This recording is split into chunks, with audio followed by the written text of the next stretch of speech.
Instead, we need to add an extra line underneath here. And basically what this line is going to do is it's going to set a request header, and we're going to alter the content type of when we submit. So let's go ahead and write this out. So we're going to say XML HTTP dot set request header. So it's almost like the header function in PHP, but this time what we're doing is we're specifying two parameters. For the first one, we're saying content type, and then we're setting the content type in here, and this is application /x www, and then it's a hyphen again. We're going to say form hyphen URL encoded. Okay, so this is basically saying we're sending form data through as a post, and we specified post here, remember. Now, this isn't actually going to work as it stands because we need to predefine some parameters that we want to send. And remember, the parameter that we want to send is the value of this text here. So let's go ahead and create a variable called parameters. And we're going to equal that to something, and then we're going to append something on the end.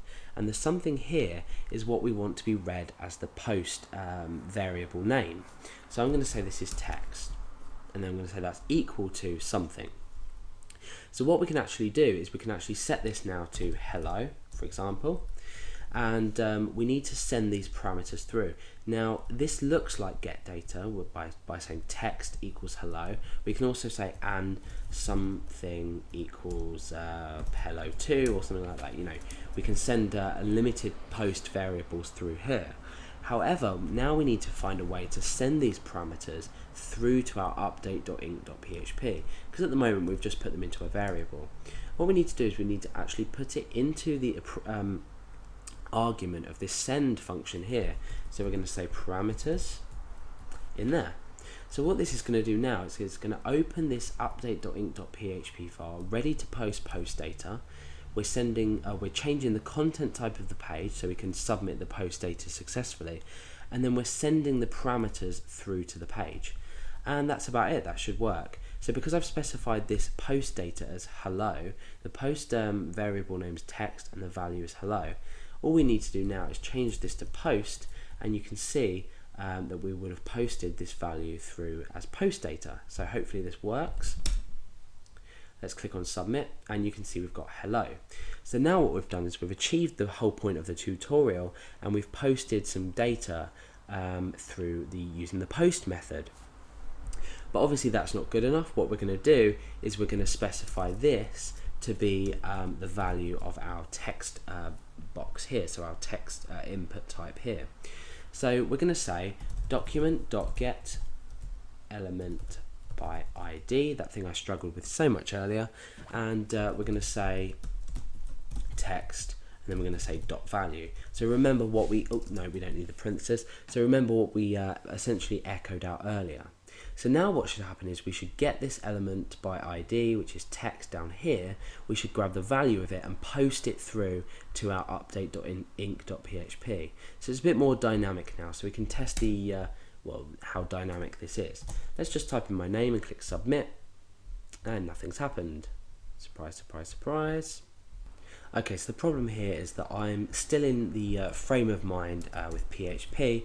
I need to start remembering we're coding in JavaScript now, so we're going to put a plus to append and not a dot. That's why it wasn't working. So let's go back to our page and refresh.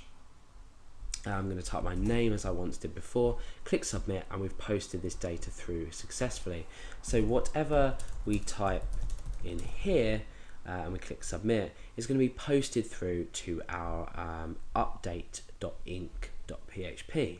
So now in update.inc.php we need to start connecting to our database in order to start putting the data into this data field inside of our table. So let's just refresh the page so we can start again in a minute. Okay, so the first thing we need to do is connect to our database. There's other videos on connecting to the database. This isn't the greatest way to do it.